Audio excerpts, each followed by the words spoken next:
O plano correu na perfeição. Amanhã trazes a máquina e derrubas esta casa. Depois eu encarrego-me de me livrar daquela velha tonta e mandá-la direto para o lixo. Essas foram as palavras exatas que ouvi à 1 da manhã, sussurradas com um tom arrepiante atrás da porta da sala. A minha nora, Kátia, falava ao telemóvel, celebrando a minha desgraça. O mais doloroso era saber que o meu próprio filho, Antônio, permitia que a mulher me chamasse lixo. Acreditavam que eu dormia, que estava surda, que era apenas um móvel velho. Fiquei quieta na escuridão. Não chorei, não fiz escândalo, mas nessa noite eles não sabiam que eu tinha ouvido cada palavra e que me mantive acordada, preparando o inferno que em breve desabaria sobre as suas cabeças. Sou Adelaide Santos, tenho 63 anos, e esta casa é a minha carne e os meus ossos. Cada palavra da Kátia foi como uma martelada cruel sobre o legado que o meu falecido marido, Joaquim, e eu construímos com suor e lágrimas. Aguentei viver como uma criada sem paga num quartinho úmido no fundo da casa, apenas com a esperança de que o meu sacrifício trouxesse felicidade ao meu filho. Mas, ironicamente, nunca me viram como mãe. Fui uma sombra, um estorvo velho que atrapalhava o caminho deles para o dinheiro. O relógio marcava 1, a casa toda estava em completo silêncio. Acordei com sede. Hoje levantei-me devagar da cama, caminhei em pontas dos pés, procurando não fazer barulho.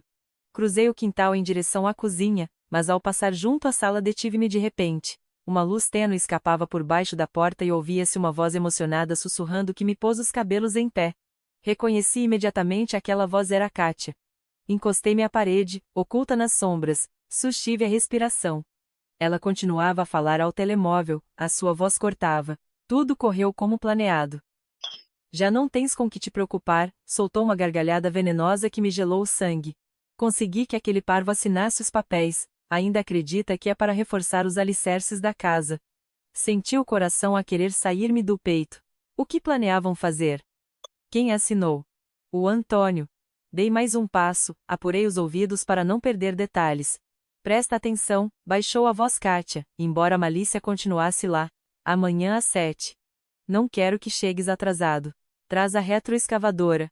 Derruba a sala e a cozinha. Deita tudo abaixo, que pareça um acidente, se quiseres, mas esta casa tem de ficar no chão. Tapei a boca para não gritar. Derrubar a minha casa? Esta casa é a única coisa que o meu marido deixou. Quem quer que estivesse do outro lado perguntou algo e ela riu mais alto. A velha? Não sejas covarde. Essa não é problema. Está surda e já não raciocina bem. Além disso, não sabe nada. Amanhã cedo vou mandá-la para o Jardim da Estrela. Vou dizer-lhe para sair por causa do pó, e quando voltar, zaz, a sua casinha já será puro escombro.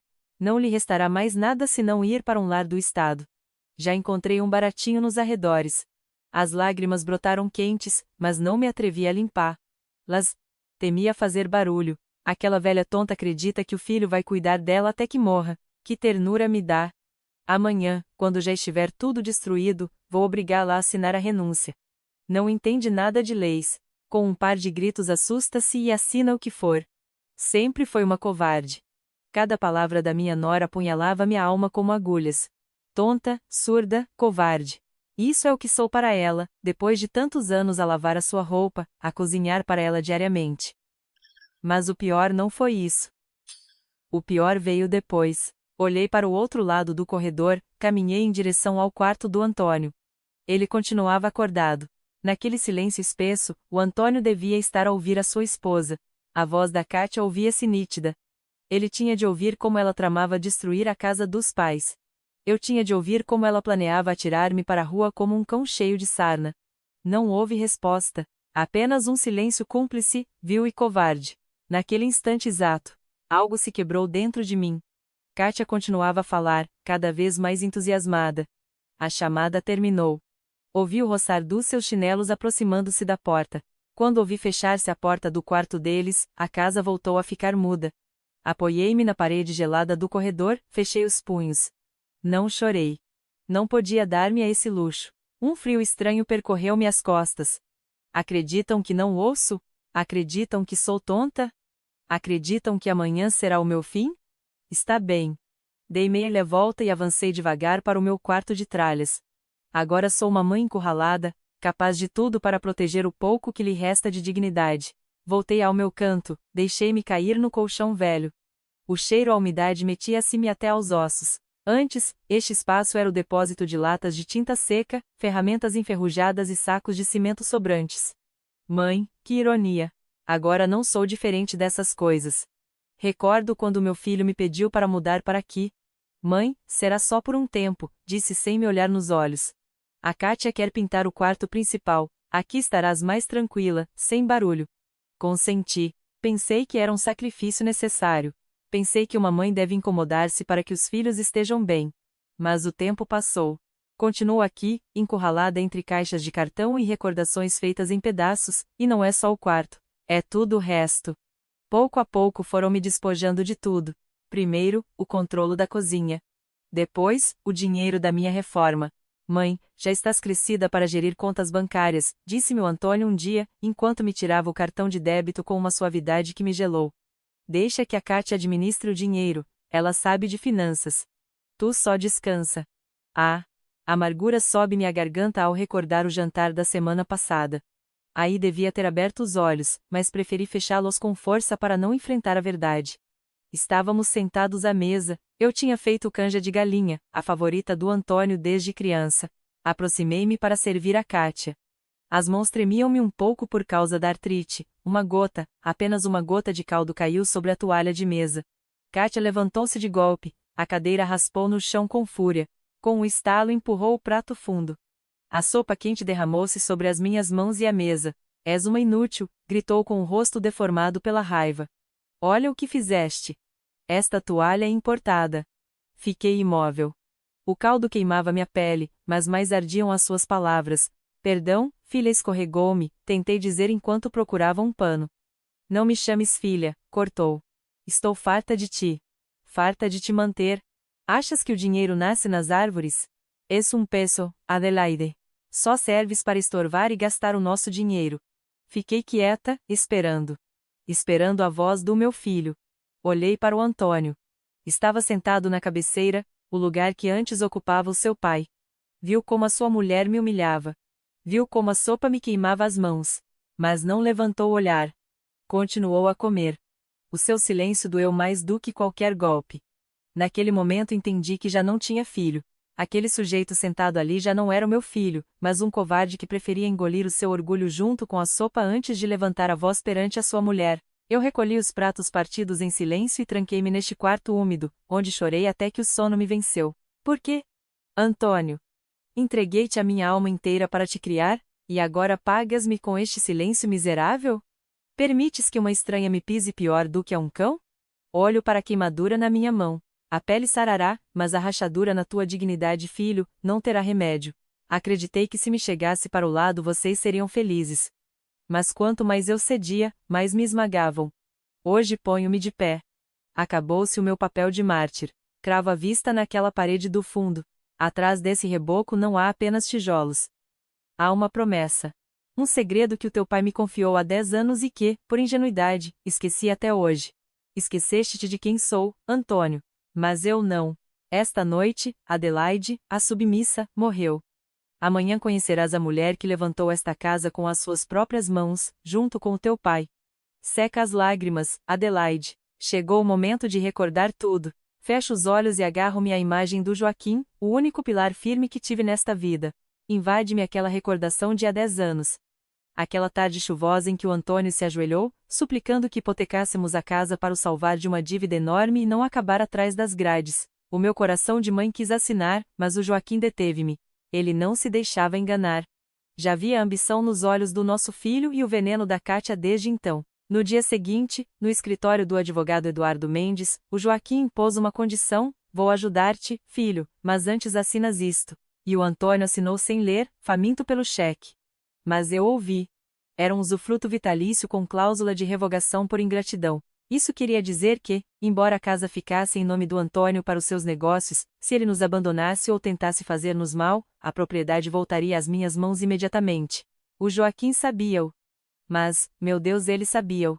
Recordo que meses antes de morrer, o Joaquim trouxe-me a este quarto de tralhas onde agora tento dormir. Colocou a sua mão curtida sobre a parede do fundo, essa mesma que a Kátia quer deitar abaixo amanhã com a retroescavadora.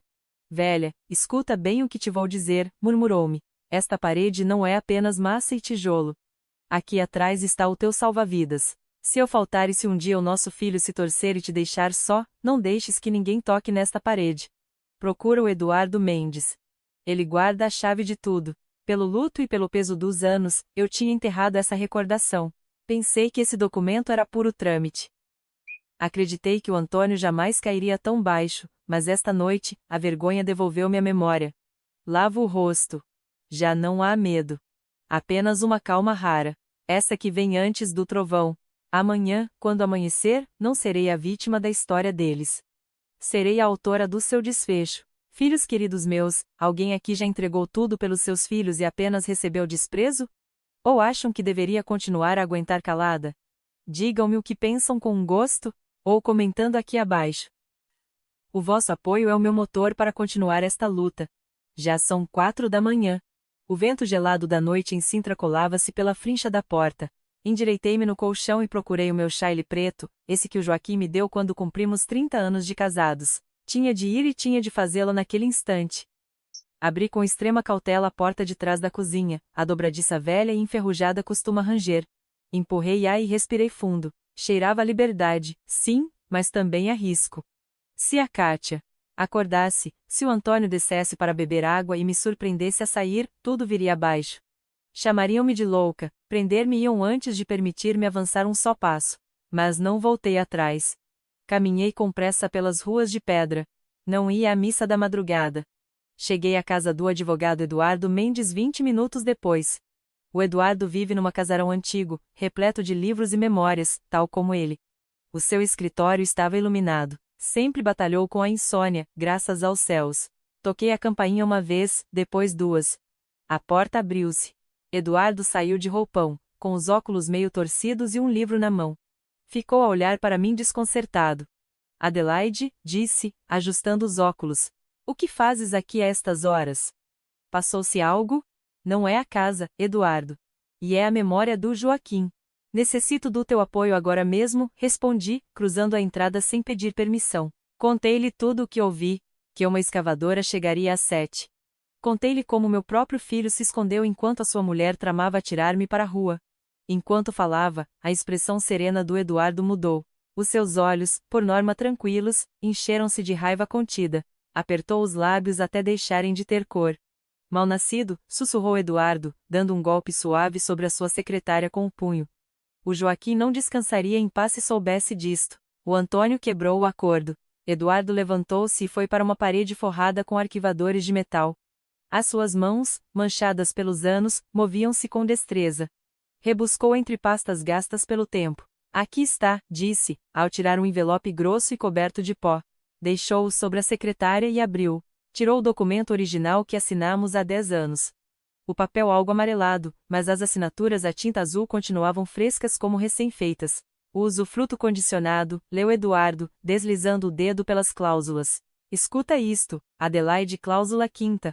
Revogação imediata por ingratidão ou tentativa de alienação sem consentimento. O filho, Antônio, assinou isto, aceitou que se atentasse contra o teu patrimônio ou o teu bem-estar, a doação da casa cancelar-se-ia imediatamente. Eduardo olhou-me diretamente. Legalmente, a casa volta a ser tu assim que apresente este recurso perante o juiz. O Antônio não pode nem mover um tijolo. Senti um alívio tão grande que as pernas dobraram-se-me. Deixei-me cair na cadeira de couro frente à sua secretária. Então faz isso, Eduardo, pedi-lhe. Detém-nos. Eduardo sentou-se frente à sua máquina de escrever. Sim, ele ainda usa uma máquina de escrever para os rascunhos, embora depois passe para o computador. Mas de repente a sua cara ficou séria. Voltou-se para ver o relógio de parede. Temos um problema, Adelaide, disse com tom grave. Que problema? Perguntei, sentindo como o medo voltava a apertar-me o estômago. São 5 da manhã. Os tribunais de família abrem às 8, e embora o juiz seja meu conhecido, tramitar a suspensão e assegurar o prédio vai demorar no mínimo 2 horas. Se tudo correr bem, a ordem estará pronta às 10. Fiquei gelada. A Kátia disse que a escavadora chega às 7, murmurei. Exatamente, contestou Eduardo. Temos 3 horas mortas. Nesse lapso podem deitar a casa abaixo antes que a polícia chegue com a ordem. Se deitarem abaixo a parte principal, o dano já está feito. Embora depois os metamos na cadeia. Levantei-me da cadeira. Já não sentia fraqueza. Não o vou permitir, soltei. Adelaide, presta atenção, disse Eduardo, agarrando-me as mãos, assim que abrirem, eu vou para o tribunal. Vou fazer o que for preciso para que essa ordem saia rápido. Mas tu tens de ganhar tempo. Detém essa máquina. Não sei como, mas não deixes que toque na parede do fundo até que eu chegue com a lei. Confia em mim. Apertei forte as mãos do meu velho amigo. Tu fazes a tua parte com as leis, Eduardo, disse-lhe. Eu farei a minha com os meus. Saí do seu escritório com o coração a retumbar como tambor de guerra. O céu apenas clareava pelo oriente. Faltava pouco para amanhecer. Faltava pouco para a batalha. Regressei a caminhar à minha casa, mas já não era a mesma que tinha saído a fugir uma hora antes. Agora tinha um plano e a lei do meu lado. Só tinha de resistir, tinha de dar a atuação da minha vida, tinha de enganá-los mais um bocado. Tinha de ganhar tempo. E pela memória do Joaquim, juro que nem um tijolo daquela parede vai ao chão sem a minha permissão. Caminhava de regresso com o coração na garganta. O relógio da igreja marcava as 5:30. As ruas de Sintra continuavam vazias, cobertas por aquela bruma ligeira que desce mesmo antes do amanhecer. Os meus passos soavam na calçada. Temia que o tempo me escapasse das mãos. Eduardo foi claro, havia que ganhar tempo. Mas como se detém uma retroescavadora sendo uma só pessoa? Ao dar a volta na esquina, uma mão agarrou-me o braço. Quase gritei. Girei-me imediatamente, pronta para me defender. Chiu, não grite, Dona Adelaide. Sou eu, a Lourdes. Era Lourdes Viegas, a minha vizinha de toda a vida. A Lourdes é baixinha e forte, dessas que varrem a calçada antes de amanhecer e que sabem de todos os mexericos do bairro. Ela limpa escritórios no edifício velho onde antes ficava o notário. Lourdes, pregaste-me um susto, disse-lhe com a mão no peito. O que fazes acordada a esta hora? A Lourdes olhou para os lados, como se as paredes pudessem ouvi-la. Puxou-me devagar para a sombra de um grande jacarandá que está na esquina. A sua cara parecia pálida sob a luz amarela do candeeiro. Estava à sua espera, Adelaide. Vi-a sair para a casa do advogado Eduardo e soube que algo andava mal. Tenho de lhe dizer uma coisa. Algo que me queima por dentro se não o soltar. Do que falas, Lourdes? Perguntei, já sem paciência. Não tenho tempo. Aquela gente quer deitar a minha casa abaixo daqui a pouco. Eu sei, disse a Lourdes, apertando as minhas mãos com as suas mãos ásperas. Sei o que planeiam e sei por que o fazem. Não é só pela casa, Adelaide. Eu sei. É pela ambição daquela mulher, da Kátia, e do seu amante. Fiquei gelada. Amante, repeti a palavra como se fosse noutro idioma. Sim. Esse, tal Ricardo Pereira, o vendedor de propriedades que sempre ronda a sua casa com fatos reluzentes e sorriso de plástico, senti uma cólica no estômago.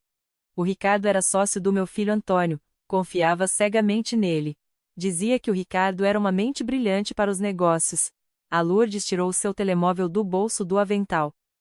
Eu varro os escritórios onde esse tal Ricardo tem a sua consultora. As senhoras da limpeza como eu, ninguém presta atenção, Adelaide. Acham que somos fantasmas, tal como a senhora na sua própria casa. Mas eu vejo e eu ouço. A Lourdes desbloqueou o telemóvel com mãos trêmulas. Há 2 dias vi-os. A Kátia e o Ricardo estavam a discutir forte. Pensaram que estavam sós, mas eu estava a esfregar o corredor, tirei o meu telemóvel e gravei, porque se eu contasse assim do nada ninguém ia acreditar em mim. A Lourdes apertou o botão de reproduzir e aproximou-me o aparelho. Escute isto, pelo amor de Deus. O áudio tinha um leve eco, mas as vozes eram claras. O Ricardo falava irritado. Já te disse para te acalmares, Kátia. Assim que fecharmos a venda do terreno, damos-o fora. O Antônio não faz a menor ideia. Depois escutou-se a voz da Kátia, essa mesma que horas antes me chamou velho inútil, pois eu já não aguento continuar a fingir com ele. Dá-me náuseas que me toque. E esta gravidez está a matar-me, já não me serve a roupa. E se o Antônio exigir teste de ADN quando nascer? Perguntou o Ricardo. A Kátia soltou uma gargalhada que me gelou o sangue. Não o fará. É um idiota. Acredita que é dele. Está tão feliz por ser pai que até assinaria a sua sentença de morte se eu lhe pedisse. Esse miúdo é o teu seguro de vida, Ricardo. Por isso assegura-te de que aquela velha e o seu filho fiquem na rua amanhã. A gravação terminou. A Lourdes guardou o telemóvel. Eu fiquei apoiada no tronco da árvore, sentindo que tudo à minha volta girava. Não era só a casa. Não era só o dinheiro. Era o sangue. Esse bebê que a Kátia traz no ventre, esse menino que o Antônio esperava com tanta ilusão não era dele. O meu filho não era só um covarde e ingrato. Era um pobre iludido. Estavam a brincar com ele da forma mais cruel. Estavam a tirar-lhe o que era seu para que criasse o filho de outro. Mas, senti uma tempestade de emoções tão forte que quase desabei. Enchi-me de repulsa para com a Kátia, uma rejeição obscura, espessa, pegajosa. Mas também me invadiu algo inesperado, senti pena do Antônio. O meu filho tonto estava a deitar por água abaixo o seu passado e o seu futuro por uma mulher que se burlava dele na cama de outro.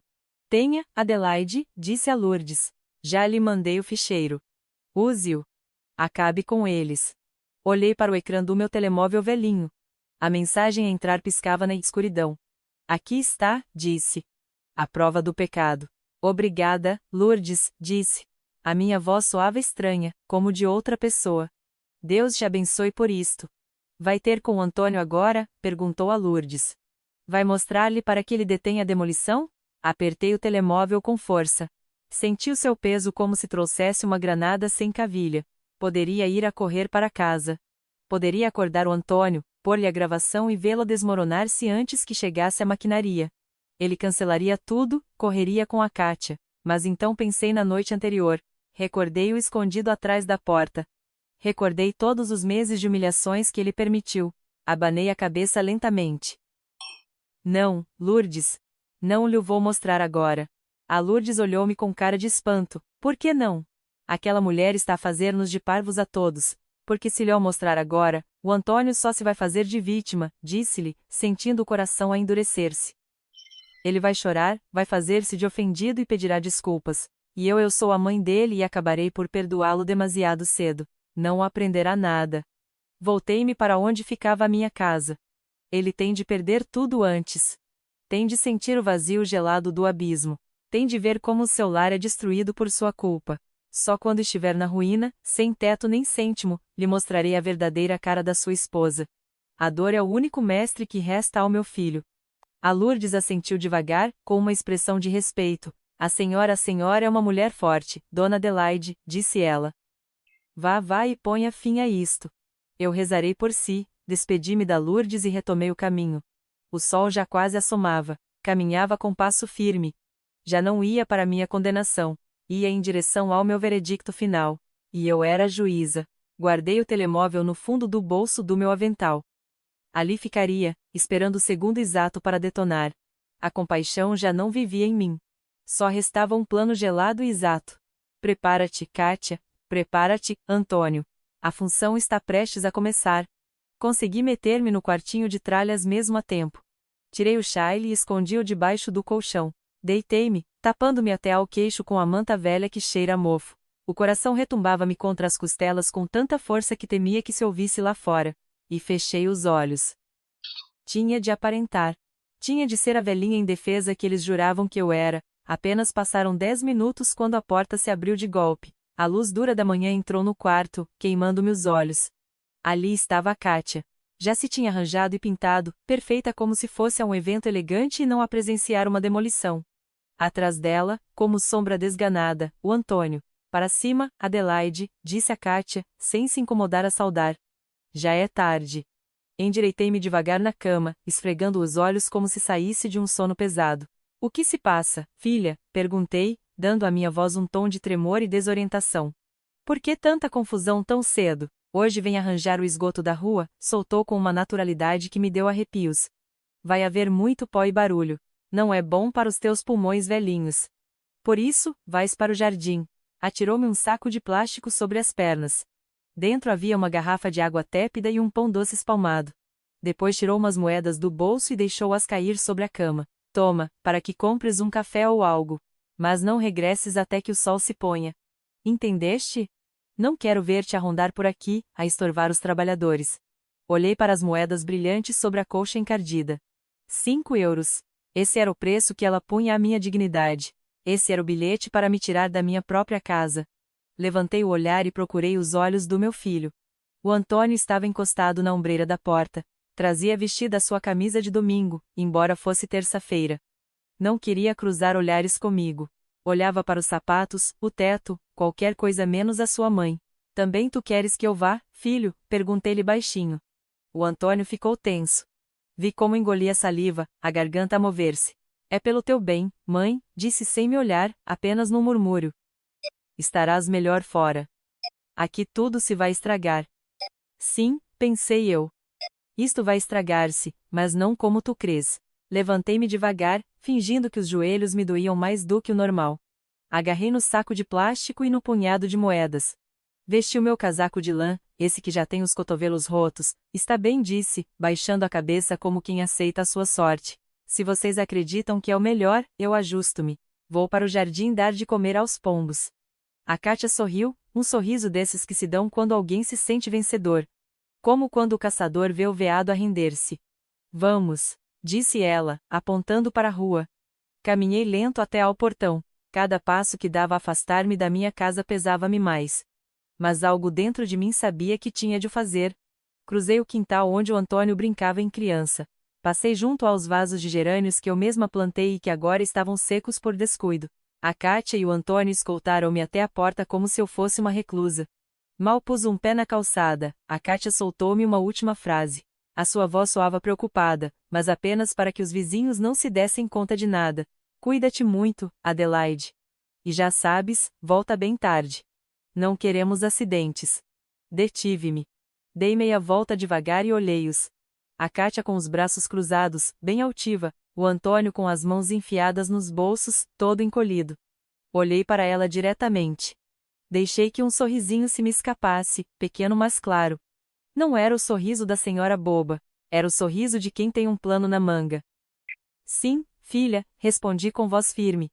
Não te preocupes. Esta noite regresso. Obrigada. E juro-te que quando voltar, tudo vai ser distinto. A Kátia franziu o sobrolho, meio confundida, mas subiu-lhe o orgulho e acreditou que eu falava da remodelação.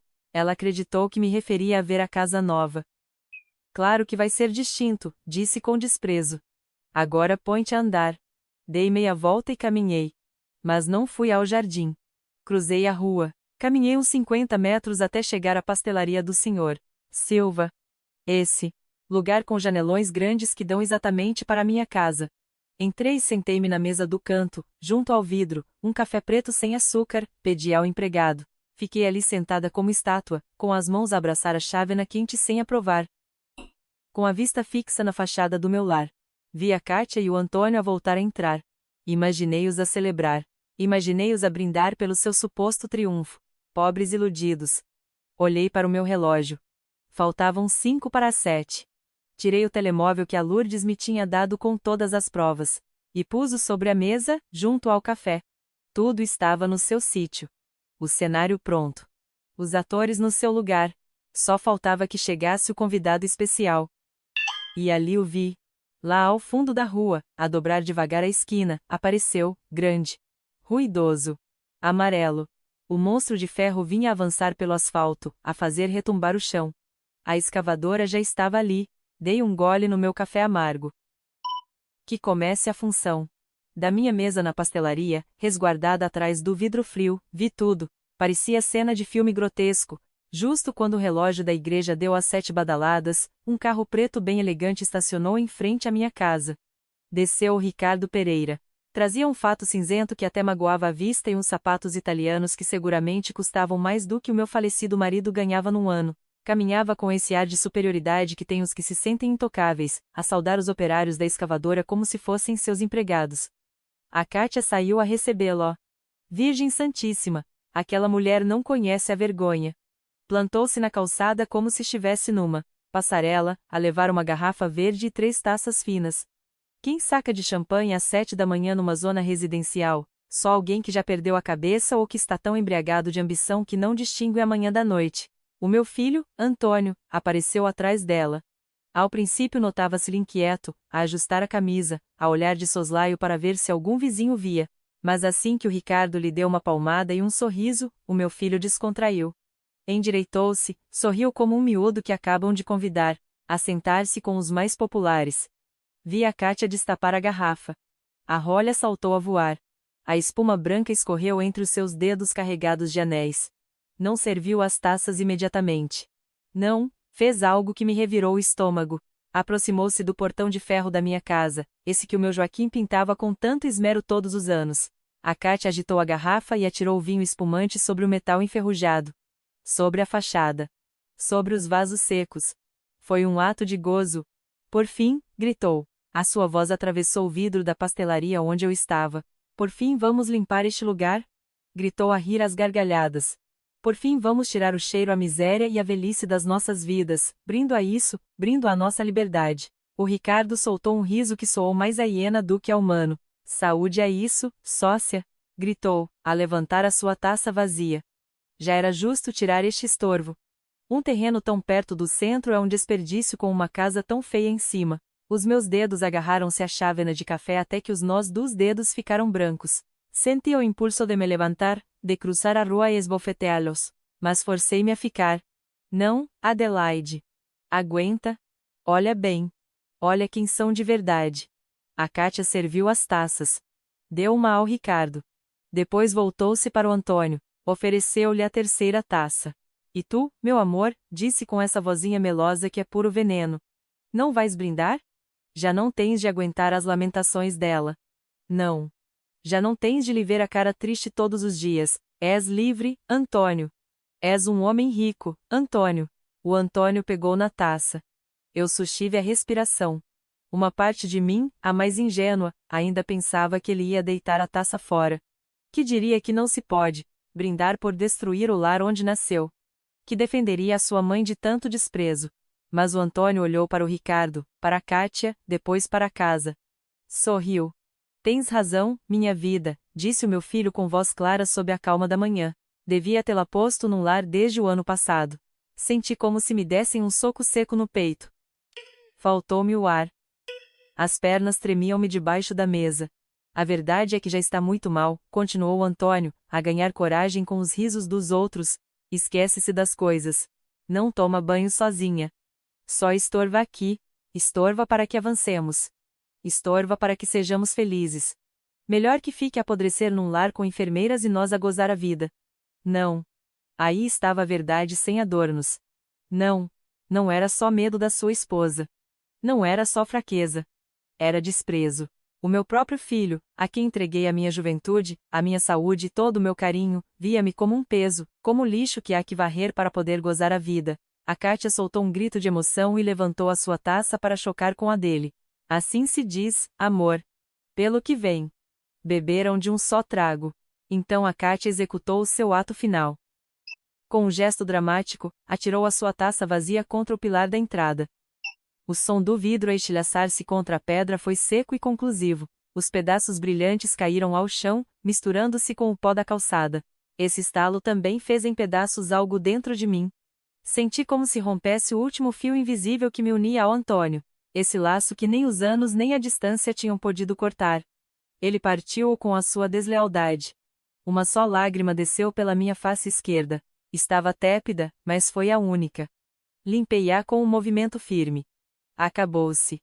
O coração que um instante antes retumbava pela pena, de repente congelou, e quando voltou a bater, fê-lo com outro compasso. Lento. Frio. Firme.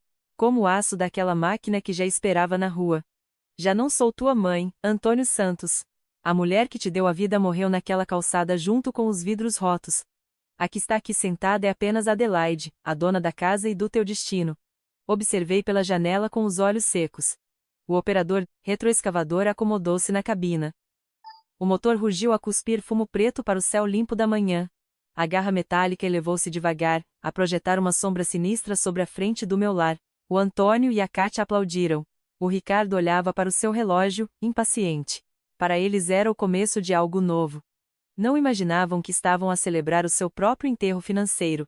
Bebi o último gole do meu café já frio e com um sabor amargo. Sabia a vingança. Avancem, pensei. Atirem a primeira pedra. Porque assim que essa máquina tocar na minha casa, vocês terão selado o vosso destino. Acomodei-me na cadeira, cruzei os braços e esperei. Já não doía. Só sentia uma calma imensa e feroz. Se chegaram até aqui, por favor escrevam o número 1 aqui abaixo. Assim saberei que não estou só neste caminho. Vocês dão-me força para contar o que se segue. O motor da escavadora estrondou com força. O barulho ofuscou os risos e os brindes, Do meu assento vi como o braço amarelo se erguia para o céu. Parecia a garra de uma besta faminta. O operador movia os controlos sem emoção alguma. Para ele era mais uma empreitada. Para mim era o final de toda uma época. A garra desceu com fúria. O primeiro golpe não foi contra a casa principal. Foi no quarto traseiro, o meu quarto. Esse canto onde passei as minhas últimas noites entre choro e orações. O impacto estremeceu a terra. Vi como o teto de chapa e as vigas velhas se dobravam como se fossem cartão. Uma nuvem de pó espesso e cinzento encheu o ar, a cobrir a rua como uma neblina suja. Os tijolos vieram abaixo. As minhas poucas coisas, o colchão vencido, a cadeira coxa, tudo ficou sepultado em segundos debaixo dos escombros. Senti uma pontada aguda no peito. Ali ia o meu refúgio. O trabalhador ajustou a máquina para o segundo golpe. Desta vez calharia ao muro do fundo. A garra impactou de novo. Os tijolos caíram. Esse muro falso que o Joaquim, o meu marido, tinha levantado com as suas próprias mãos fazia já 3 décadas, desmoronou-se, mas o que se passou depois fez com que tudo se detivesse. Quando o pó começou a assentar, não apareceu um buraco vazio. Entre os restos de tijolo e cimento surgiu algo que resplandecia com a luz da manhã. Era metal. Uma porta de aço maciço. Tinha os bordos enferrujados, sim, mas víase forte, imponente e poderosa. Era uma porta blindada que tinha permanecido oculta, a guardar na penumbra por anos. Alto! O grito da Kátia foi tão agudo que ultrapassou o ruído do motor. Desliguem isso. Parem já. A Kátia correu por entre os escombros.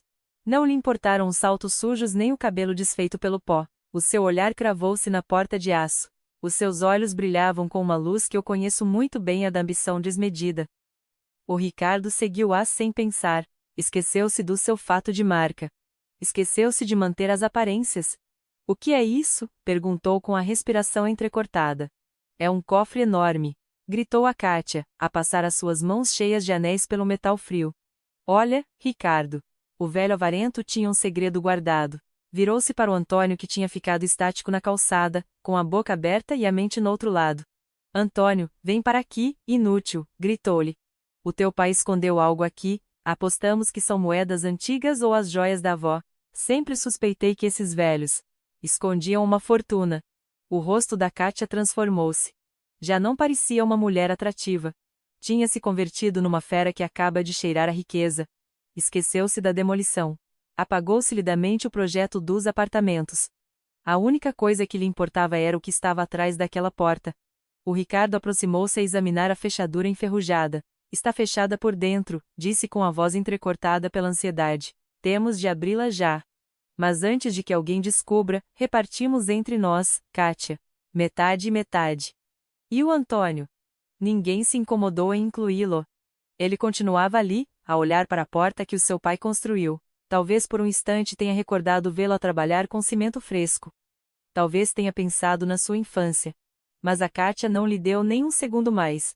Antônio, mexe-te já, gritou ela, fora de si. Vai buscar a marreta, a carrinha dos pedreiros. Arrebenta essa porta. O Antônio piscou os olhos como se despertasse de um sonho. Queres arrebentar lá, disse com voz apagada. Mas, Kátia, essa porta parece muito reforçada. O meu pai sempre dizia que estou-me nas tintas para o que dizia o teu pai. Interrompeu-a ela, a agarrá-lo pela camisa e a sacudi-lo. Lá dentro está a nossa saída. Aí está o dinheiro que evitará que te deixe plantado. Entendeste? Parte essa maldita porta já. A ameaça surtiu efeito. O medo de a perder foi mais forte do que o respeito pelo seu pai. O Antônio correu para a carrinha. Voltou a arrastar uma marreta pesada com um cabo de madeira já lascado. As minhas mãos agarraram-se com força ao bordo da mesa na pastelaria. Queria fechar os olhos, mas obriguei-me a mantê-los abertos. Precisava de presenciar até onde podia chegar a miséria do meu próprio filho. O Antônio plantou-se frente ao portão de aço e levantou a marreta. Tremiam-lhe os braços. Não pelo peso, mas pelo remorso. Mas ao ver a Kátia, que lhe fazia sinais desesperados com o olhar cheio de cobiça, encheu-se de decisão. Faz isso, sussurrou ela. E ele obedeceu. Deixou cair a marreta com toda a sua força. O golpe soou como um sino fúnebre. Clang! O metal retumbou sem se mutar. Mas a dor atravessou-me as costelas. Mais forte, vociferou Ricardo enquanto esfregava as mãos. Bate na fechadura. O Antônio voltou a erguer a marreta. E outra vez. E outra mais. Batia-lhe com raiva, com desespero, e golpeava a história de quem lhe deu a vida. Empapado em suor, só para agradar a uma mulher que o via com desdém e a um cúmplice que o tinha na mira. Cada marretada era uma punhalada. O pó voava a cada impacto. Ofegava como um animal cansado. Via-se ridículo. Via-se pequeno. A Kátia saltava como uma menina a soltar gritos. Aí, bate aí. Já quase cede. Não, Kátia. Essa porta não vai ceder com uma marreta. O meu Joaquim mandou-a fazer para aguentar terremotos e ladrões. Mas o que sim se rompia era o meu coração. Endurecia-se com cada golpe. Camada sobre camada. Vi tudo com uma clareza aterradora. Já não eram o meu sangue. Eram abutres a disputar o corpo de um morto tépido. O Antônio soltou a marreta para apanhar ar. Tinha as mãos a arder. Ficou a olhar para a porta que continuava firme, a guardar o seu segredo. Não abre, disse com a voz embargada. Então continua, bruto, gritou a Kátia. No meio desse momento, entre os bufos do Antônio e os alaridos dela, ouvi algo mais ao longe. Começou o canto das sirenes. Primeiro apenas um murmúrio. Depois um uivo que invadiu a rua. Voltei-me para a avenida. As luzes vermelhas e azuis rebatiam nos muros. A ajuda vinha a caminho. Mas não para os resgatar. Vinha para os enterrar. Respirei fundo. Levantei-me. Deixei uma nota de 10 euros sobre a mesa para o café. Alisei o avental. Acomodei o chale. Já era o momento. Saí da pastelaria exatamente quando os carros patrulha dobravam a esquina, a travar com um ruído estridente em frente à minha casa feita em pedaços. O circo tinha terminado. As luzes das patrulhas pintavam a minha fachada de vermelho e azul. 2 viaturas bloquearam a passagem da máquina. Atrás estacionou um carro preto e elegante. Todo o bairro saiu. Juntaram-se na calçada a murmurar, a apontar. O espetáculo do Antônio e da Kátia tinha fugido do controle. Endireitei-me, ajustei o chale. Não por frio, mas para impor respeito. Caminhei para a saída. Atravessei a rua devagar. Não baixei o olhar. Levei a cabeça erguida. O queixo firme. Os vizinhos afastaram-se para o lado. Aí vem a dona Adelaide. Ouvi. Não respondi. Caminhei por entre eles até ao portão aberto do meu lar. Plantei-me exatamente na entrada. O Antônio largou a marreta. A madeira bateu no chão e levantou pó. A sua cara era um trapo empapado. Olhou para mim como se visse uma aparição. Os seus olhos iam de mim para as patrulhas e depois de novo para mim. Não entendia nada. Supunha-se que eu andava no jardim a dar de comer aos pombos, perdida nas minhas recordações de velha esquecida. A Kátia ficou congelada. Tinha a boca aberta, mas não conseguia articular palavra. A sua maquilhagem tão cuidadosamente aplicada, via-se grotesca sob a luz intensa do meio-dia. Do carro preto desceu o advogado Eduardo Mendes. Caminhou para nós com uma pasta de cabedal debaixo do braço. O seu fato escuro e a sua gravata bem posta destoavam do pó e do desastre da demolição. Colocou-se a meu lado sem dizer uma única palavra, mas a sua mera presença era como uma muralha firme. O que significa isto? Gritou a Kátia ao recuperar a fala. Quem são vocês? Isto é propriedade privada. Tem de se ir embora imediatamente. O Eduardo nem olhou para ela. Apenas se virou para os polícias e assentiu com a cabeça. Depois fixou o olhar no meu filho. Senhor Antônio Santos, pronunciou o Eduardo com força. A sua voz ressoou por toda a rua. Ordena-se que cesse imediatamente qualquer ação de demolição ou modificação neste prédio. O Antônio balbuciou, mas esta é a minha casa. Sou o proprietário. Tenho os papéis, já não, respondeu o Eduardo com calma. Enquanto abria a pasta, tirou um documento com o selo do Tribunal de Família. Levantou-o para que todos pudessem ver. Esta manhã, à primeira hora, ativou-se a cláusula 5ª do contrato de doação que o senhor assinou. Há uma década perante notário. O Eduardo deteve-se um segundo. A rua inteira ficou em silêncio. A cláusula de ingratidão. Ingratidão? Perguntou Antônio com voz trêmula. Exatamente, explicou Eduardo, a pronunciar cada palavra com lentidão, como quem espeta punhais. A lei em Portugal protege os pais que doam em vida se os filhos cometem atos de ingratidão, como abandono, maus-tratos emocionais ou tentativa de destruir o patrimônio sem consentimento. A doação é revogada, invalida-se, elimina-se. O Eduardo apontou para mim com respeito. Desde as 8h30 desta manhã, por decisão de um juiz, a propriedade voltou legalmente para as mãos da sua mãe, a senhora Adelaide Santos. Dei um passo em frente. Olhei-o diretamente nos olhos. Já não és dono de nada, Antônio, disse-lhe. A minha voz foi firme, sem hesitações. És apenas um hóspede mal agradecido. A Kátia avançou com as unhas de fora como uma gata encurralada. Isso é mentira, gritou. Esse papel é falso. Aquela velha não nos pode fazer isto. Temos direitos. Ricardo, diz alguma coisa. Tu sabes disto. Mas o Ricardo Pereira já não parecia tão seguro. Tentava esgueirar-se de costas para o seu carro. Um polícia colocou-se à sua frente. Até aqui, senhor Pereira, disse o agente. Também temos ordem de detenção para o senhor e para o senhor, Antônio Santos. Detenção? Guinchou Antônio à beira do colapso. Por quê? Eu não fiz nada. Danos à propriedade alheia, indicou o agente enquanto tirava as algemas metálicas do cinto. Estão a destruir uma habitação que não é vossa. Além disso, o advogado Eduardo apresentou provas de falsificação nas licenças de demolição. Viu polícia segurar nas mãos do meu filho. Essas mesmas mãos que um dia segurei ao atravessar a rua a caminho da escola. Hoje empunhavam uma marreta para acabar com o que o seu pai nos deixou. O agente virou-o e empurrou contra o carro-patrulha. Não, por favor, mãe. Não deixes que me levem. Choramingava o Antônio. Mãe, diz-lhes para pararem. Sou teu filho. Eu não me mexi. O clique do metal a fechar-se sobre os seus pulsos foi seco. Clique. Clique. Esse som marcou o fim da minha maternidade cega. A Kátia correu para mim e agarrou-me no braço, a sacudir-me. Faz alguma coisa, velha bruxa, gritou-me na cara. É teu filho. Vão metê-lo na prisão. Diz-lhes que foi um mal-entendido. Diz-lhes que tu nos autorizaste. Soltei-me da mão dela com um movimento firme. Lancei-lhe um olhar tão gelado que a fez recuar. Eu não vos dei permissão de nada, disse. Vocês mandaram-me para o jardim. Vocês brindaram com champanhe pela minha queda. Vocês chamaram-me peso. Aproximei-me dela, a invadir o seu espaço. Agora tu és o peso, Kátia. E aviso-te de uma coisa: isto está apenas a começar. O Ricardo já estava algemado e fechado noutra viatura e gritava que chamaria os seus advogados, que isto era uma injustiça. Mas ninguém lhe prestava atenção. Os vizinhos olhavam com gosto.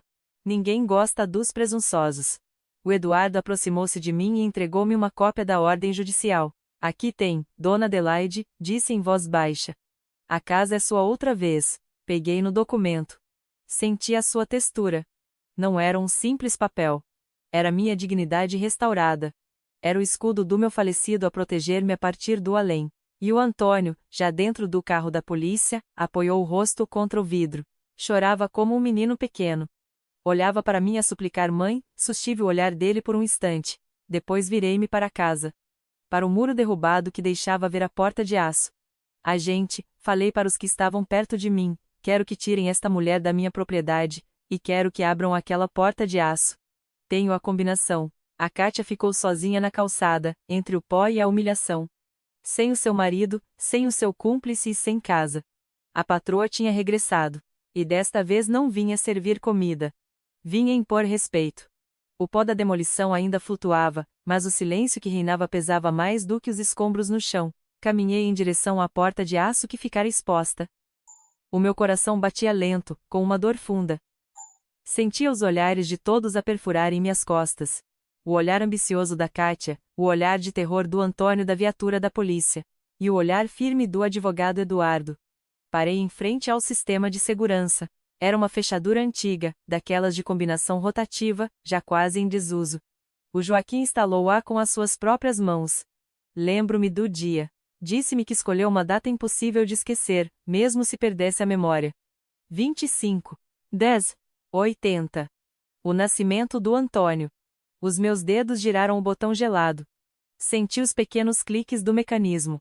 1, 2, 3. A alavanca cedeu com suavidade. Empurrei a folha metálica e as dobradiças bem oleadas desde há anos giraram sem encravar. A porta abriu-se. A Kátia esticou o pescoço desde a calçada, com os olhos muito arregalados, à espera de ver o brilho do ouro. Imaginava montanhas de moedas ou joias antigas, mas o que encontrou desiludiu-a, e o que eu vi partiu minha alma mais uma vez. Não havia ouro. Era um quarto pequeno sem janelas, iluminado pela luz que entrava pela parede caída. Ao centro, um altar de madeira esculpida com esmero. Uma imagem formosa da Nossa Senhora de Fátima dominava o espaço, rodeada por velas que nunca foram acesas. E nas paredes não pendiam quadros finos nem decorações dispendiosas. O que lá estava eram apenas fotografias, centenas de imagens que contavam a vida do Antônio. O Antônio a dar os primeiros passos neste mesmo quintal. O Antônio vestido com o seu fatinho de domingo na primeira comunhão. O Antônio a formar-se no liceu com aquele sorriso que parecia iluminar tudo à sua volta. E ao lado dessas fotos estavam as ferramentas do Joaquim. O seu primeiro martelo. O seu nível de bolha de ar. As plantas originais desta casa. Aquilo não era um cofre-forte cheio de ouro. Era um altar. Um altar consagrado ao amor profundo que sentíamos pelo nosso filho. Isso é puro lixo, gritou a Kátia, fora de si, a quebrar aquele momento tão sagrado. Há apenas papéis velhos e santinhos de madeira. Onde está o dinheiro? O Eduardo entrou comigo na divisão. Dirigiu-se diretamente a um pequeno cofre, encastrado no chão, por baixo do altar. Ele tinha a chave mestra que o Joaquim lhe confiara. Abriu o cofre. Tirou uma pasta grossa de cabedal preto, com peso e presença. Caminhou para a saída, onde o Antônio a podia ver da janela aberta da viatura. O Eduardo levantou a pasta. Isto não é lixo, senhora Kátia, disse com voz serena mas firme.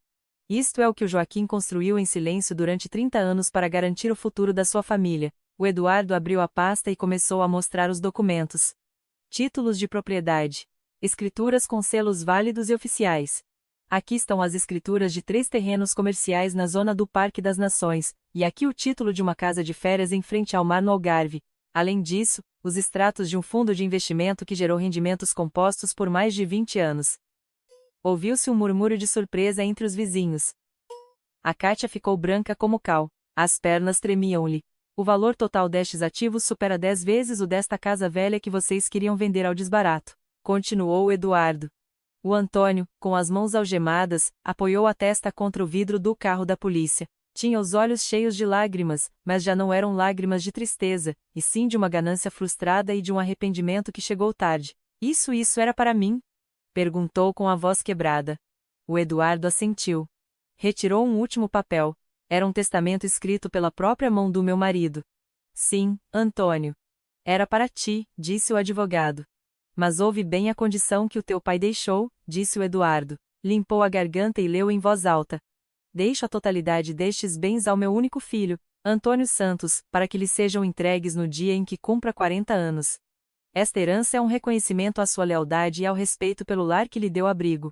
Contudo, o Eduardo deteve-se um instante. Cravou o olhar nos olhos do meu filho. Se o meu filho tentar vender, hipotecar, danificar ou destruir a casa familiar em Sintra antes dessa data, ou se abandonar a sua mãe à sua sorte, considerar-se a que não valoriza o esforço dos seus pais. Nesse caso, esta cláusula ativa-se automaticamente. Antônio Santos perde todo o direito à herança. E a totalidade dos bens passará para o nome da minha esposa, Adelaide, para que ela disponha deles como melhor lhe parecer. O silêncio que se instalou foi sepulcral. O Antônio desabou no banco do carro patrulha. Tapou o rosto com as mãos algemadas. Chorou um choro cru, doloroso, o de alguém que entende que teve o céu nas mãos e o trocou por um inferno. Tinha tudo. Tudo. Só tinha de ser bom filho. Só tinha de ter paciência. Só tinha de me respeitar. Mas a ganância e a fúria da sua mulher cegaram-no por completo. Ao ouvir o montante e a condição, a Kátia deixou-se cair de joelhos sobre a calçada suja. Ela já não gritava. Já não lançava ofensas. Ficou aliada, em choque, com o olhar perdido, a fazer as contas de cabeça aos milhões que perdeu pela sua própria burrice. Foi ela própria a empurrar o Antônio para deitar a casa abaixo, e com isso rasgou o bilhete premiado da lotaria. Eu fiquei em frente ao altar do meu marido falecido. Acariciei a foto do Antônio de quando ele era apenas um menino. Olhei para a viatura. Não senti rancor em relação ao meu filho. O rancor consome, e eu já não planeava desgastar-me com ele. O que senti foi uma tristeza enorme. Um desgosto profundo pela sua estupidez. Pela sua falta de caráter. Por ter escolhido tão mal a pessoa a ter ao lado. Pobre criatura, pensei. O Joaquim, o meu velhote sábio, sempre o disse, o caráter é o que marca o destino. E o do Antônio era frágil. Fechei a pasta com cuidado. O Eduardo aproximou-se de mim, tudo lhe pertence, Dona Adelaide, disse-me. A lei foi cumprida. Assenti com a cabeça. Sim, Eduardo. A lei dos homens cumpriu-se, mas falta a de Deus. E essa está apenas a começar. Virei-me para me ir embora. O meu filho Antônio olhava para mim, talvez à espera que o abraçasse, que lhe dissesse que iríamos partilhar o dinheiro, que tudo ia ficar bem. Mas mantive-me firme. A dignidade não se compra, filho, e tu leiloaste-a por nada. A Kátia já sabia que o dinheiro se tinha esfumado. Via-a olhar para todos os lados à procura de uma saída desesperada. Os olhos dela desceram para sua barriga. Aí estava a sua última jogada. A sua última artimanha para nos manipular. Levantou-se, sacudiu a terra dos joelhos e aproximou-se de mim, a cobrir a barriga com a mão. Outra vez começou a chorar, mas desta vez era puro terror. Espera, Adelaide, gritou com a voz embargada. Não nos faças isto. Esquece o dinheiro. Pensa na família. Virou-se para o Antônio que continuava a chorar no carro patrulha e depois olhou para mim, como a pedir clemência. Estou grávida, Adelaide. O teu neto está na minha barriga. É o herdeiro dos Santos. Vais deixar que nasça na prisão? Vais permitir que passe fome? O Antônio, ao ouvi-la, levantou a cara. Os seus olhos iluminaram-se com uma esperança ridícula. Agarrou-se às grades da patrulha, como se fossem a sua única salvação. Mãe, disse com voz entrecortada. É verdade. A Kátia tem razão. O bebê. Faz isso pelo bebê. É o meu filho. É o teu sangue. Castiga-me a mim, se quiseres, mas não a um inocente. Por favor, mãe. Deixa-nos a casa por ele. Fiquei a olhar para ele. Por favor, atravessou-me uma dor tão forte que quase me dobrou. O meu pobre filho. Tão ingênuo. Tão perdido. Pronto a perdoar a quem o pisou apenas por acreditar que ela trazia o filho dele na barriga. Mete a mão no bolso do avental. Toquei no telemóvel frio. Não, Antônio, murmurei. Não é por maldade. É por justiça. Tirei o telemóvel. Olhei para Kátia. A expressão dela mudou instantaneamente. O pavor nos seus olhos disse tudo. Ela já sabia. Sabia o que eu tinha. Mas atirou-se a mim para me arrancar. O advogado Eduardo, no entanto, atravessou-se à frente dela. Puxei o volume ao máximo. Aproximei-me da janela da viatura onde estava o Antônio. Ouve, filho. Ouve bem a mulher pela qual me traíste. Carreguei no botão de reprodução. O silêncio da rua fez com que tudo se ouvisse em alto e bom som. A gravação da Lourdes tocou nítida. A voz do Ricardo saiu pelo altifalante, e se o Antônio pedir um teste de ADN quando nascer, depois a voz da Kátia. Aquela voz que o Antônio conhecia de cor. Aquela voz que lhe dizia coisas doces na cama não fará, é um atrasado. Acredita que esse miúdo é dele. Está tão iludido em ser pai que até assinaria a sentença de morte se eu lhe pedisse. Esse fedelho é o teu bilhete para viveres, Ricardo. O Antônio ficou sem ar. O rosto dele mudou de cor. Primeiro vermelho, depois roxo e finalmente branco como a cal.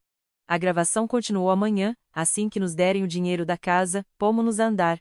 Deixamos esse falhado e a mãe dele na rua, e tu e eu vamos para o Brasil, meu amor. Desliguei o áudio. O silêncio que se seguiu foi brutal. O Antônio virou-se muito devagar, olhou para outra viatura onde estava o Ricardo Pereira. O Ricardo não tinha coragem de lhe sustentar o olhar. Estava encolhido no banco, de cabeça baixa e o corpo todo a tremer. Depois o Antônio fixou os olhos na Kátia. Ela estava parada em cima da calçada, a tapar a boca com as duas mãos. Já não havia forma de fingir. Já não havia como esconder mais nada. A máscara caiu-lhe, e o que restou foi apenas a imundície. O Antônio soltou um uivo. Não era um grito vulgar. Era o lamento de uma fera a quem acabam de arrancar a alma. Era o rugido de um homem a quem acabam de destruir o coração. Maldita! O Antônio partiu o vidro da viatura com a própria cabeça. Pum! Maldita sejas, Kátia! E tu, Ricardo? Éramos irmãos. Eras a minha mulher. A raiva deu-lhe uma força que não era deste mundo. Começou a pontapear a porta do carro como um louco. O carro todo abanava. Abram a porta. Vou dar cabo deles. Vou matá-los com estas mãos. Os agentes tiveram de se atirar para cima dele para o tentar controlar. Abriram a porta e, entre três, dominaram-no, porque o Antônio tinha enlouquecido. Deitava espuma pela boca. Chorava e gritava maldições que doía ouvir. Traíste-me! Gritava o meu filho, a olhar com ódio para a esposa. Dei-te tudo. Até vendi a minha casa por ti, e o miúdo nem sequer é meu. A Kátia deu um passo atrás, assustada pela fúria daquele homem pacato que ela pensou ter dominado. Levem-nos, disse o Eduardo com voz firme. Por favor, Levem-nos antes que isto acabe em tragédia. Os polícias meteram o Antônio à força dentro da viatura de novo. Ele continuava a gritar, a pontapear. Todo destroçado por dentro e por fora. A Kátia, meteram-na noutra unidade policial que acabava de chegar. Ela já não dizia nada. Tinha a cabeça baixa, derrotada, ciente de que a sua farsa tinha acabado para sempre. O Ricardo, no outro carro, estava encolhido a pedir aos agentes que não o deixassem sozinho, porque sabia que o Antônio não ia parar até cobrar vingança. As sirenes voltaram a tocar. Vi como levavam o meu filho. Já não era o senhor engravatado desta manhã. Já não era o marido submisso. Agora era um homem feito em farrapos. Um homem que acabara de descobrir que a sua vida inteira fora uma mentira. As viaturas arrancaram, levantando poeira. Foram-se embora, fiquei ali, em pé, no meio da rua. Ainda apertava o telemóvel na mão. Senti uma lágrima escorrer pela bochecha. Desta vez sim, chorei. Chorei por aquele neto que nunca foi real. Chorei pelo filho que perdi muito antes de ter sido levado preso. Estava tudo acabado. A verdade tinha vindo à tona. Mas às vezes a verdade dói mais que qualquer mentira. Os carros patrulha perderam-se no meio do trânsito da avenida. O som das sirenes foi desvanecendo até desaparecer por completo. Os vizinhos, ao verem que o espetáculo tinha terminado, entraram em casa a murmurar por entre os dentes. A rua voltou a ficar vazia. Restávamos apenas nós três em frente à fachada destruída da minha casa. O Eduardo, o meu advogado de uma vida inteira. A Lourdes, a minha vizinha corajosa. E eu. O sol já ia alto. A luz filtrava-se no meio da poeira suspensa no ar, fazendo-o aparecer poeira de ouro. Fiquei a contemplar o buraco onde dantes estava o meu quarto. Os tijolos partidos e as vigas cedidas. Qualquer pessoa diria que isto é uma cena triste. Que estou a contemplar as ruínas da minha história.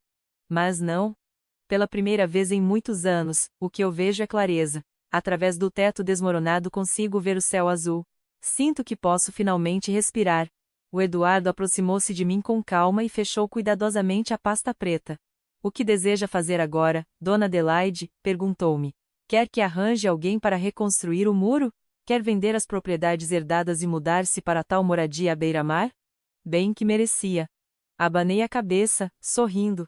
Não, Eduardo. Não tenciono ir para nenhuma praia. O meu lugar é aqui, em Sintra. Andei por entre os escombros e acariciei a porta de aço que me salvou a vida. Sim, quero que restaures a casa, mas não apenas para mim. Esta casa é demasiado grande para uma mulher sozinha, e olhei novamente para Lourdes. Sempre a meu lado, com as suas mãos de trabalhadora entrelaçadas sobre o avental. Passei meses a sentir-me sozinha, Eduardo. Meses a pensar que era um peso. E sei que há muitos idosos lá fora que sentem o mesmo. Que os filhos os deixaram de lado, que a sociedade os deitou fora como se fossem lixo. Dirigi-me ao advogado. Quero utilizar a herança para transformar esta casa num verdadeiro lar. Um abrigo digno para pessoas mais velhas que não têm ninguém. Quero que aqui se ouçam gargalhadas, histórias, e que o café quente nunca falte. Quero que mais ninguém se sinta invisível neste lugar. O Eduardo brindou-me com um sorriso. Os olhos dele brilhavam atrás dos óculos. É uma ideia belíssima, Adelaide. O Joaquim ficaria orgulhoso. E o que fazemos com o resto do dinheiro? Ainda é muito. Doa-o, respondi sem hesitar. Procura orfanatos pela cidade. Aquelas crianças que não têm família precisam desse dinheiro muito mais do que eu. O Antônio não queria um filho para herdar? Pois bem, agora a herança dele servirá para cuidar de centenas de crianças sem família. Ao proferir o nome do meu filho, o semblante do Eduardo mudou. E o Antônio? Perguntou. Quer que eu vá à esquadra pagar-lhe a fiança? Respirei fundo. A dor ainda lá estava, mas já não era uma ferida aberta, e sim uma cicatriz. Não, disse com segurança. Deixa-o onde está. Olhei na direção para onde o levaram. Se o tirar de lá agora, ele não vai aprender nada. Acharei que o dinheiro da mãe estará sempre lá para o socorrer. Ele precisa de ficar sozinho. Precisa de bater no fundo.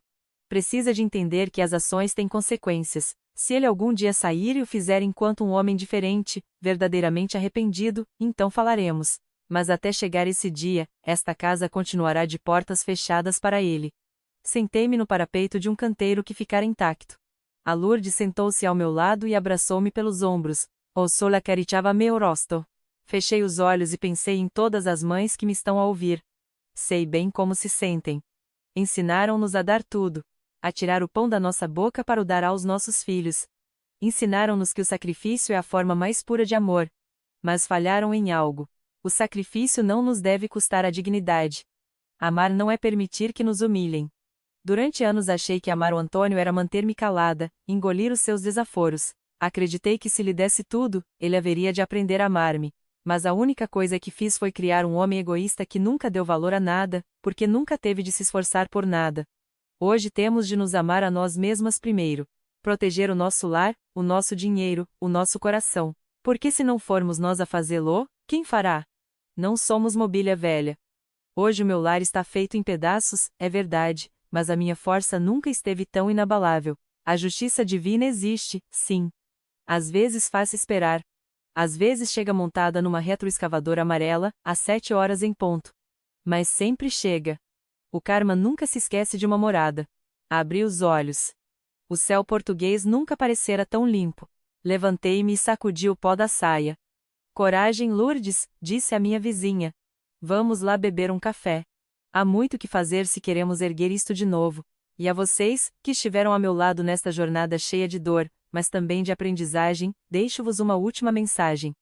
Guardem-na no coração, nunca confundam o silêncio de uma mãe com fraqueza, porque é no silêncio que levamos preces pelos nossos filhos, a pedir que não se percam. Mas é também nesse mesmo silêncio que estamos a afiar a espada da justiça, prontas para lhes dar a lição mais dura de todas, se eles se atreverem a perder-se na escuridão. Sou Adelaide Santos e hoje, pela primeira vez, começo a viver para mim. E assim fechamos este episódio na vida da Dona Adelaide. Uma história dolorosa, sem dúvida, mas que tinha de ser contada. Agora sim, meus caros, quero perguntar-vos do fundo do coração o que acham da decisão final que ela tomou. Acham que foi demasiado dura ao deixar o filho preso, ou acreditam que foi a medida certa que ele precisava para ganhar juízo? Se estivessem na pele dela, com a alma feita em farrapos pela traição do próprio sangue, teriam agido de forma diferente? Deixem os vossos pensamentos aqui embaixo, nos comentários. Garanto-vos que leio cada um deles. Se este relato vos fez pensar ou vos recordou o quão importante é não nos esquecermos de nós mesmos, deixem um gosto, partilhem esta história com aquela vizinha, irmão ou familiar que precisa de a ouvir. Obrigado. Hoje estamos aqui a construir pontes com as nossas histórias, a ajudar-vos a encontrar aquela paz e aquela força interior que todos trazemos bem guardada. Até a próxima!